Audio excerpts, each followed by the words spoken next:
Joining us today is the author of Our Team, the epic story of four men in the World Series that changed baseball, Mr. Luke Epplin. Luke, welcome to the show. Oh, thanks for having me. And first off, I just want to say again, how awesome this book was. And you just wove the lives of these four guys, Bill Veeck, Larry Doby, Satchel, Paige, and Bob Feller seamlessly. And it really, to me, read almost like a novel. And so tremendous work. And we'll take a deeper dive into the book here in a minute. But I always love to learn about the guest's own personal baseball background. So, where does your love for the game come from? Who introduced you to baseball?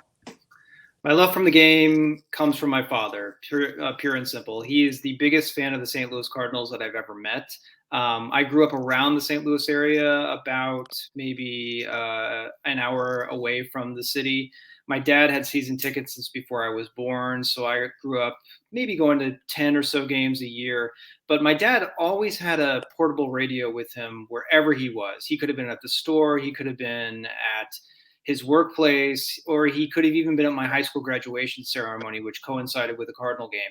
He always had sort of one ear attuned to what the Cardinals were doing, and he continues to do so to the day.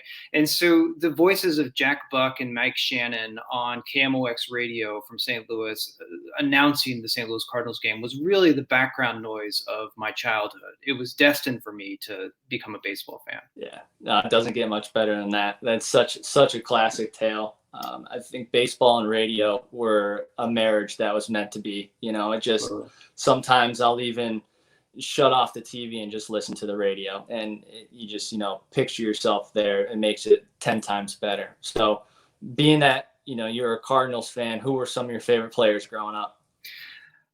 Well, some of my earliest memories are of Ozzie Smith, the great Cardinals shortstop. In the sort of late 80s, whenever I started gaining memories of the team, he was still doing backflips before every game that the Cardinals played at home. He would later have to sort of curtail that as he got older. He would do it only on select occasions. But before every home game, he would sort of run out onto the field and do a backflip. And for a child, that was the most exciting thing that you could see. And so Ozzie Smith was a huge person for me growing up. And then Cardinal baseball is so fortunate and blessed by just really good teams. There was a little bit of a drought in the early 90s when I was a kid, but really, you went through the McGuire era, then the Pujols era, and now we're in the sort of Yadier Molina, Adam Wainwright era. It's just a franchise blessed by fortune in a city that is still sort of baseball crazed. Baseball is the number one sport in St. Louis, above all others, and you don't see that often in a lot of other cities. And so it's just a wonderful place to be a fan. Yeah, no, definitely, and that's one stadium I would love to get to here in the near future. But the Cardinals, in St. Louis, is such a storied franchise, from Stan the Man to Bob Gibson, like you said, to Ozzie Smith, to Pujols and Waino and Yadi today. Definitely a lot of fun memories, I'm sure. Is there any in particular, ballpark memory or fan moment that sticks out in your mind?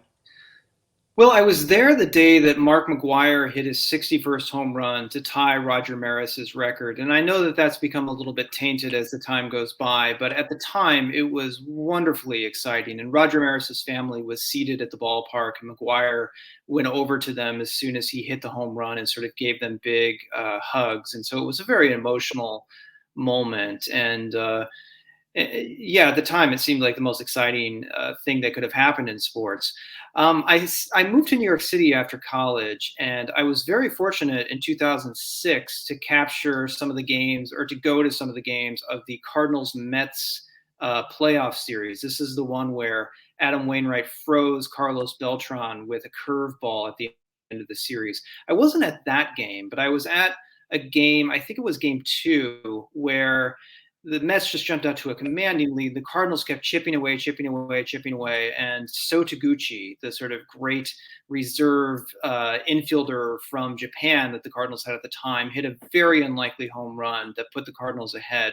And it was the only time that I've ever worn Cardinal gear in another stadium that I feared for my life. The Mets fans were just so irate with me for being there. It was a really disappointing series for the Mets. They had that team with Jose Reyes and David Wright and all these other great people, Carlos Beltran, and they just simply couldn't get past the Cardinals. Probably, though, my favorite memory of the Cardinals was of Game 6 of 2011 World Series. This is the one where the Cardinals were down to their last strike twice and came back and ended up winning, mainly on David Freese's, the great third baseman, his heroics. My dad and my brother-in-law were in the stands that game in St. Louis. They were in the very upper right corner of Busch Stadium. I was in New York watching it. And when the Cardinals went down, I think 3 going into the 8th, I decided, it was maybe around midnight in the Eastern time, and I thought, I'm just going to turn this game off. I don't want to see the Texas Rangers celebrate. But then I thought, well, my dad and my brother-in-law are there. I might as well just watch it till the end. And for like an hour afterwards, we just kept texting each other exclamation points because it was one of the most unlikely things that you could ever see. And so the Cardinals, I think that one of the more challenging aspects of doing this book on the Cleveland Indians, now the Cleveland Guardians, was that the Cleveland Guardians are a franchise that are cursed. They seem to lose games that they should win. They seem to lose World Series in which they're ahead towards the very end. They are sort of champions in bursting out of the gate and then sort of sputtering at the end. And the Cardinals are the opposite. They are completely blessed by fortune. They're winning World Series they shouldn't, whether it's 2011 or 1964. They are, just squeaking into the playoffs in very unlikely fashion. They are beating teams that they shouldn't beat, such as the 2006 Mets. And so it's a very different mindset that you have to put yourself into, because the Cardinal fans expect to win and sort of have an entitled attitude, and Cleveland Indians fans expect to lose and have this sort of fatalistic viewpoint. And so slipping into Indians fandom was actually tough for me as a Cardinals fan. Well, I bet, yeah, because all those World Series that you mentioned, and the 64 series, there's also another good book, October 1964, that kind of chronicles that season.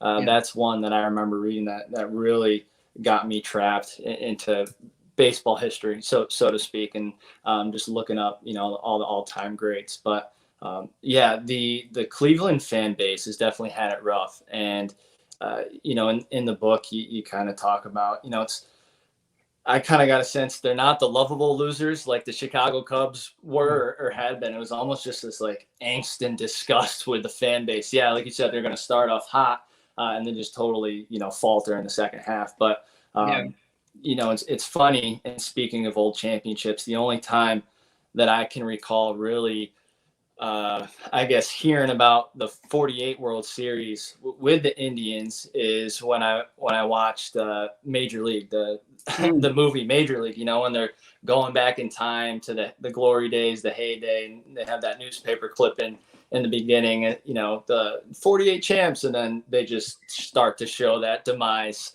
throughout, the rest of the time and leading up to that season. But what really attracted you to the 1948 season?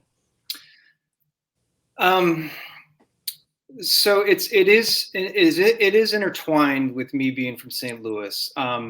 As you might know, St. Louis used to have 2 Major League Baseball teams. They had the St. Louis Cardinals, who have generally been pretty good, and then they used to have a team called the St. Louis Browns, who were pretty terrible. They were the sort of sad sacks of Major League Baseball. They eventually left St. Louis in the mid-50s and became the Baltimore Orioles.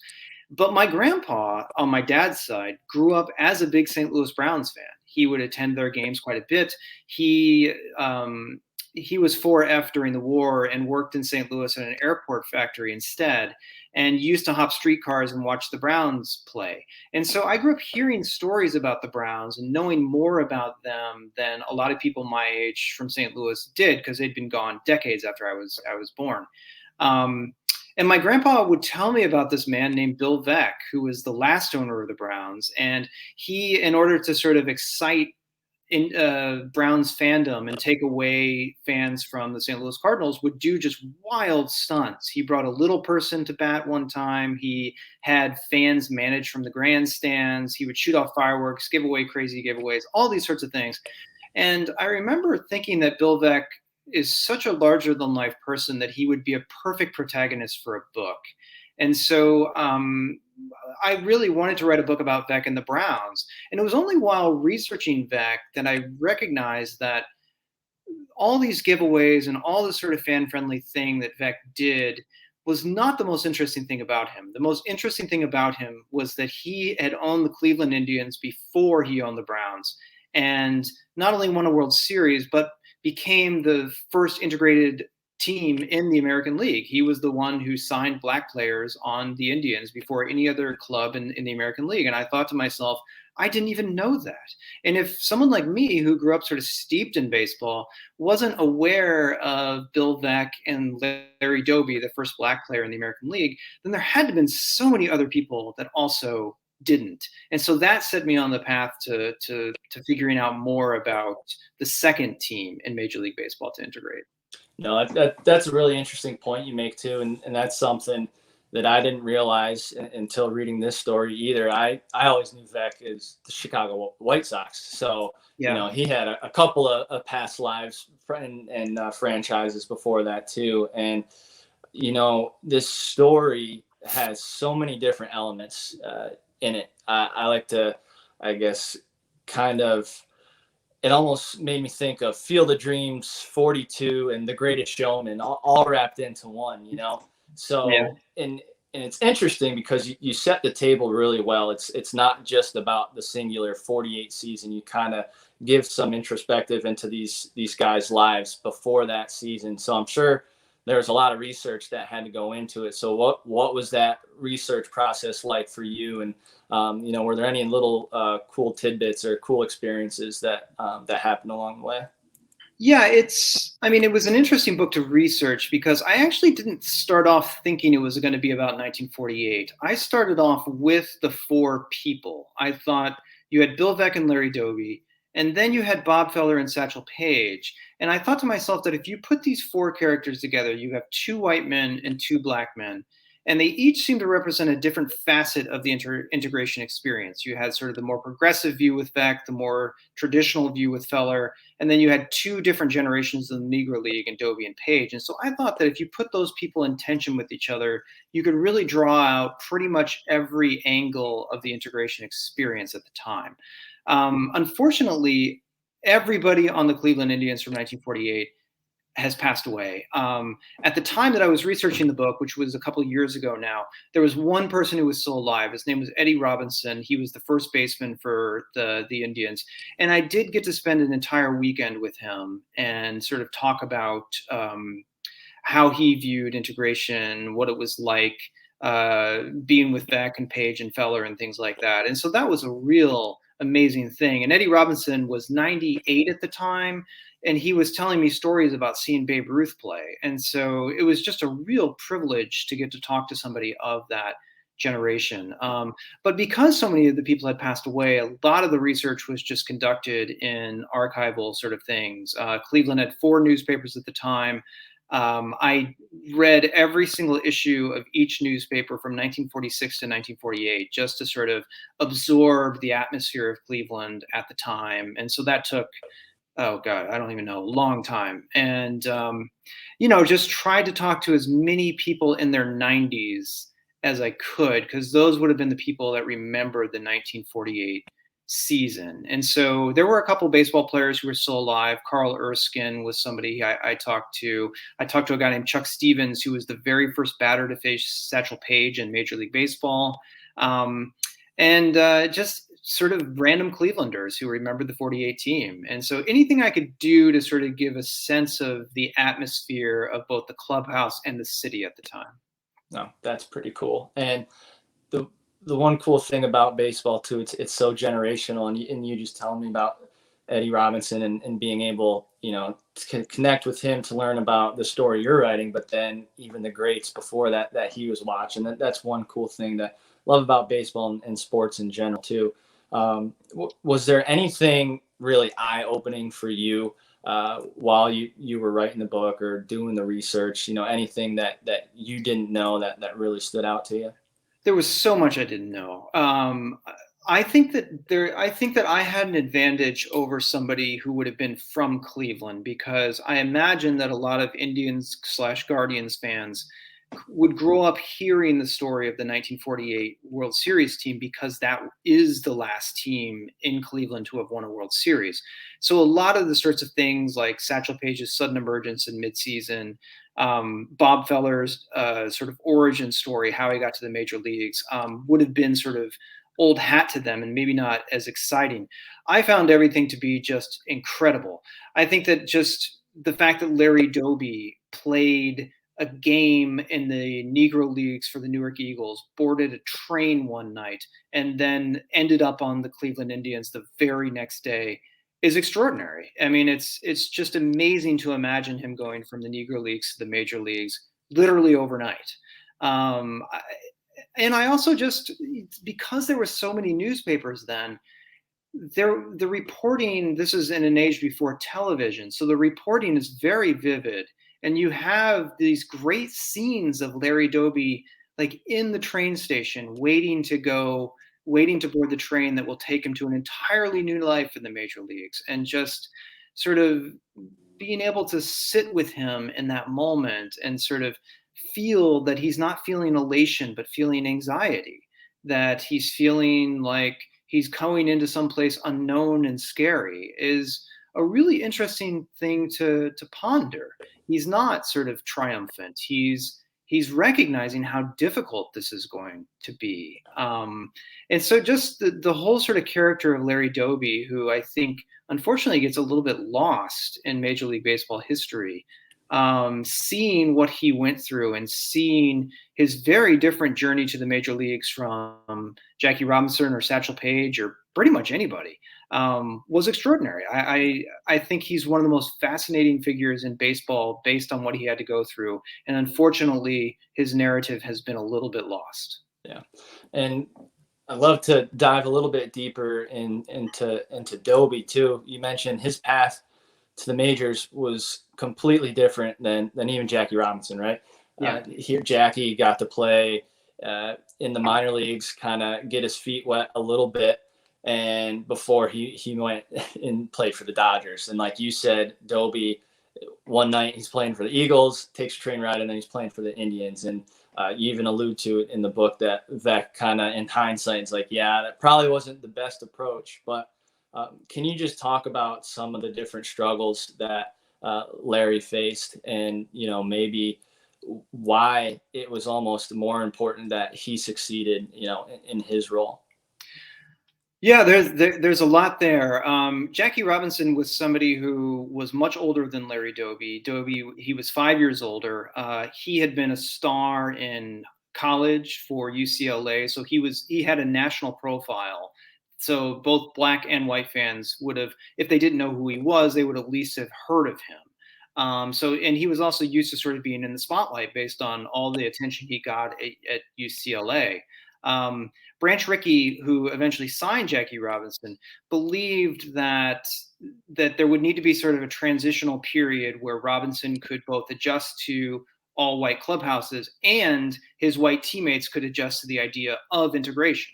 And so everybody could have a chance to sort of, get used to this idea. So Robinson spent an entire spring training, an entire minor league season, and an entire other spring training, 18 months total, of sort of preparatory time before he actually debuted for the Brooklyn Dodgers. And so a lot of players at the time felt like Robinson had gone through the minors, earned his keep, and as long as he sort of, made well in the majors, which he kind of did right away, then he belonged there. Larry Doby had the opposite experience. Bill Veeck was somebody who grew up in Chicago, which at the time was kind of the nerve center of the Negro League. He went to many Negro League games. He sort of recognized the greatness of these players. And he believed, unlike a lot of executives and players at the time, that the best Negro League players were not only Major League worthy, but were going to be Major League stars. He really saw them for what they were. And so he thought that if somebody like Larry Doby, who in 1947 was just tearing up the Negro Leagues, He thought that Larry Doby was ready to go into the Negro Leagues right away. And then if you put Doby into the minor leagues, it was only going to put additional pressure on him. He just thought that you sort of rip the Band-Aid off. Maybe he's going to have a rough sort of week or two adjusting, but then he'll get over it because he's such a great player. And so that was his strategy. And Doby literally plays a game for the Eagles one day, boards a train, is on the Indians the next day. And it is a tremendous shock to Doby's system. Doby says that in his first 10 games on the Indians, he can't stop his teeth from chattering. The Indians' teammates are rather cold to him. They don't think that he's earned his place there. They don't like the idea of losing playing time to somebody that they don't think belongs. Nobody has gotten used to the idea of integration. Doby himself is dealing with having to stay in separate hotels, loneliness, being on the road, just kind of isolated. And the camaraderie that he felt on the Eagles is just totally absent on the Indians.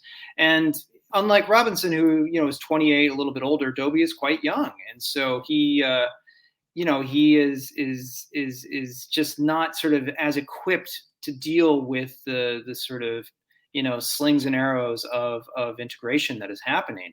And also, I think that Robinson played in New York, which was the media capital of the world. And so everything he did was sort of documented. The reporters were trailing him. Doby, whenever it was sort of found that he wasn't going to get a lot of playing time, the press kind of abandoned him. And so, he was dealing with the exact same things that Robinson was dealing with, but under a much lesser spotlight and without the sort of support system that Robinson had around him. And so Doby would claim later on in life that he thought that perhaps he even had it harder than Jackie Robinson did. Yeah. No, I remember you mentioning kind of, if Doby succeeded, that meant that, the Negro League players would stick. So he almost had even, more weight on his shoulders. And there was one part in the story you mentioned, just the fact that, like, the isolation that he went through. And that's something, as playing ball throughout the years, you join a new team, before you really get to know anyone, you sort of feel that, right? As a freshman in college, wherever you might be.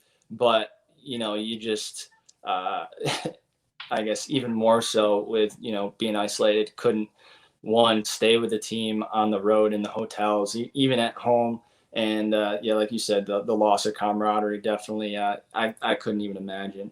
Yeah, in fact, Jackie Robinson, because he succeeded right away in the major leagues, and because Larry Doby struggled, and then a few other players came up after Doby, such as Willard Brown, Hank Thompson, people like this, they too struggled. There was this sort of narrative that began to form that Jackie Robinson was simply exceptional, that it was already known that he was an exceptional athlete, but perhaps there weren't any others in the Negro Leagues. And even Bill Veeck starts talking like this. He starts saying, well, maybe, they're going to need to be another generation before we get players of Jackie Robinson's caliber.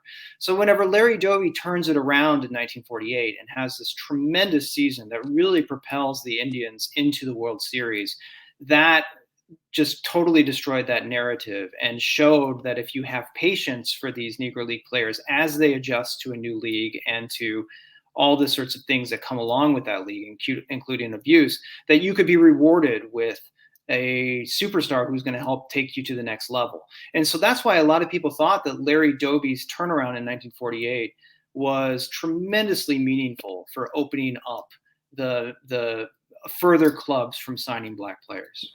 And he was definitely a maverick in his own right. And I think really, the four characters in this book were all mavericks in their own right. And there were two relationships that really stood out to me while I was reading. The first one is Satchel Paige and Bob Feller, two of greatest pitchers of all time and probably of their generation, but, in black baseball and in white baseball. But as you read, the two sort of really need each other to hit that level. Can you talk about their relationship, through the barnstorming and then eventually as teammates?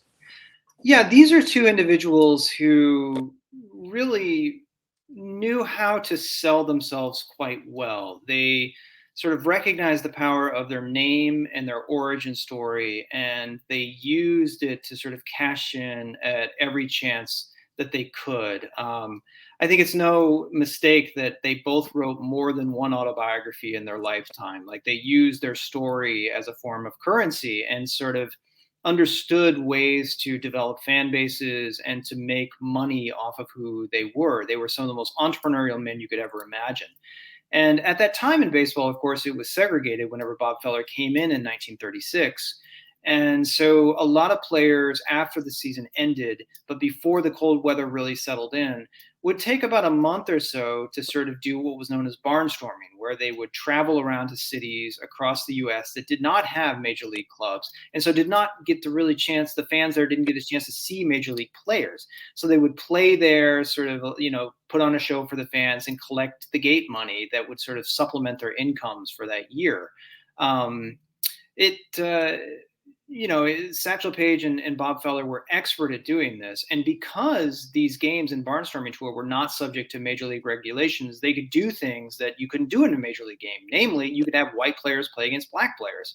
And so Bob Feller and Satchel Paige recognized that they were the two best pitchers of their generation, the best white pitcher and the best black pitcher. And they knew that if they advertised these barnstorming games as Feller versus Paige, that they would sort of just draw both white fans and black fans by the thousands, and just thus sort of, increase their own paychecks. And so they used each other in different ways. Bob Feller was the first professional athlete to incorporate himself. He put on these elaborate barnstorming tours in which he sunk a considerable portion of his money. And he needed Satchel Paige as a rival in order to bring the fans out, because if not, he was in trouble. He could have gone bankrupt if these tours ended up being a bust. But if you advertise Paige versus Feller every day, you were going to be guaranteed to get the money you would need. And Paige at that time was quite older. He was in his 40s whenever he was really doing these big barnstorming tours. And a lot of major league executives thought he was much too old to be in Major League Baseball. He was being bypassed for people like Dobby, who was in his early 20s, Jackie Robinson in his middle 20s. And so Paige used these tours against Bob Feller, in which he pitched against major league players, to show that he still has it, that he can beat not only major league players, but the best major league pitcher at that time. And so really, I think that if Paige had not done these barnstorming tours with Feller, he might not have gotten a shot to go into the major leagues. This was really a proving ground for him at the time of integration. Yeah. And it was really interesting too. And they became teammates. It was almost, a roller coaster when Paige was going well, Feller wasn't, and back and forth, kind of throughout that whole season.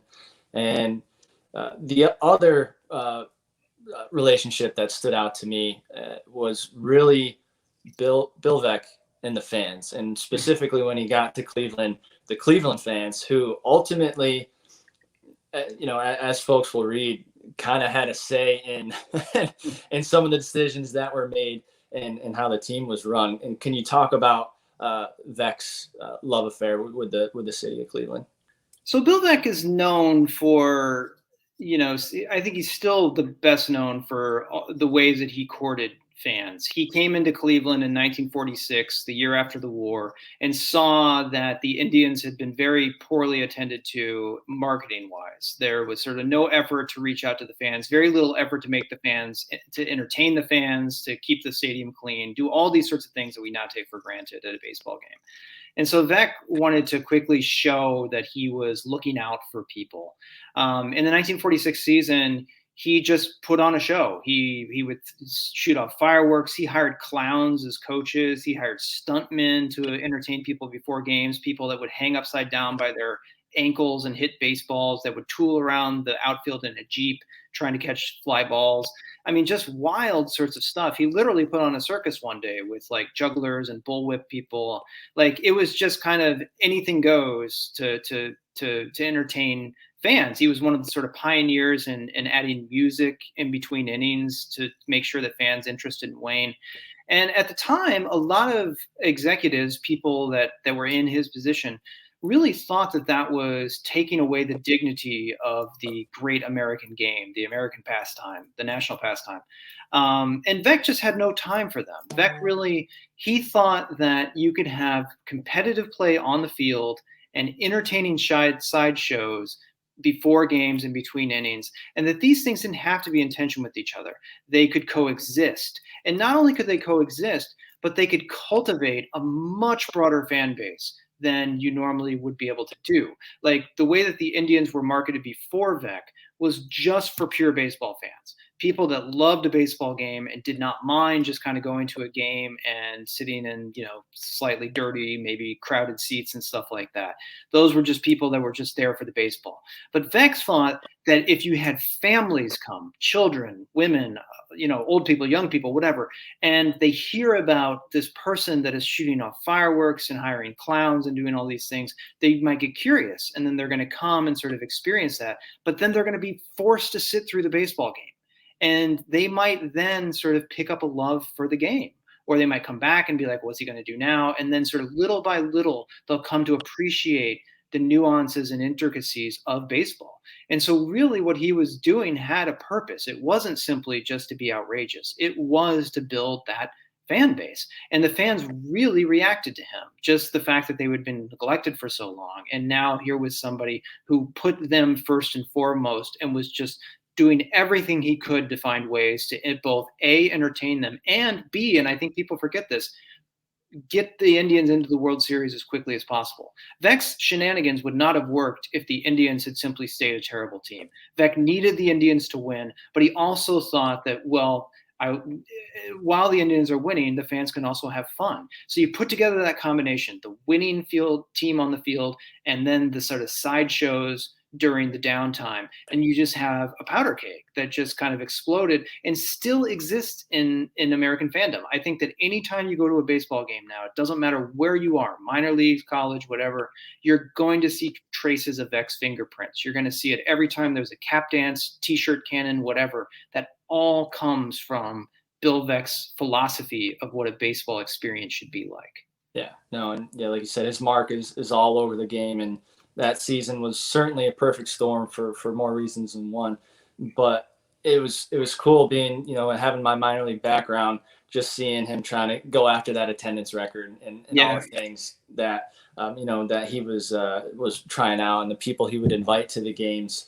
And so that was just something I was able to really relate to. So that was really fun to follow that particular storyline. But and moving to specifically the 48 season and that World Series, why was this so important for baseball and really America too?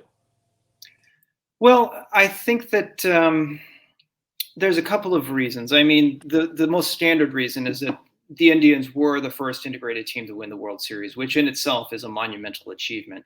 But it's the way that the Indians won the World Series. The Indians had struggled since 1920, the last time they won the World Series, to get past the likes of sort of powerhouse clubs like the Boston Red Sox, the New York Yankees, the Detroit Tigers. They would always be sort of neck and neck with them, and then they would just falter at the end.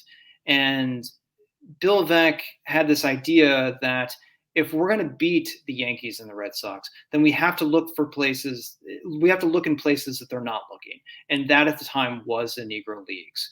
And so the Brooklyn Dodgers, they added Jackie Robinson. They already had a pretty solid team. The Indians were a sixth-place team whenever Larry Doby joined. And really, it was a neck-and-neck playoffs in 1948 between the Yankees, the Red Sox, and the Indians. Every game mattered.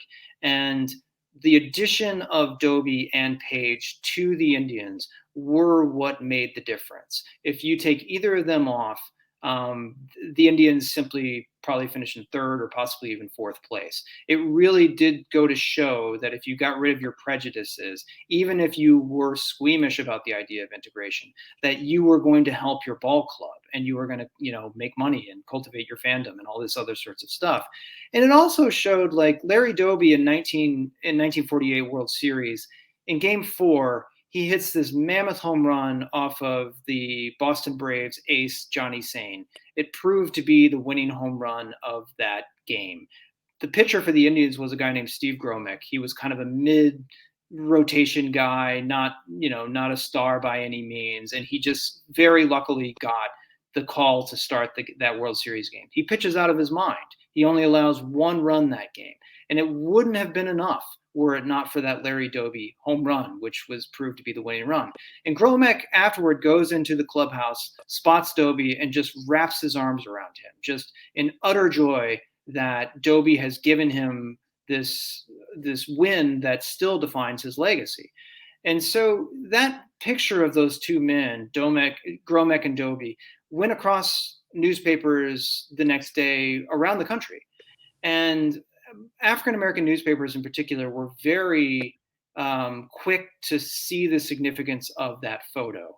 It wasn't simply that these two teammates had helped each other win a game. It was that if you integrate, didn't have to be a baseball team, your workforce, your factory, whatever it was, guys that were perhaps uncertain about it or didn't know will eventually sort of, fritter away their prejudices once they start to know these people and work together as a team.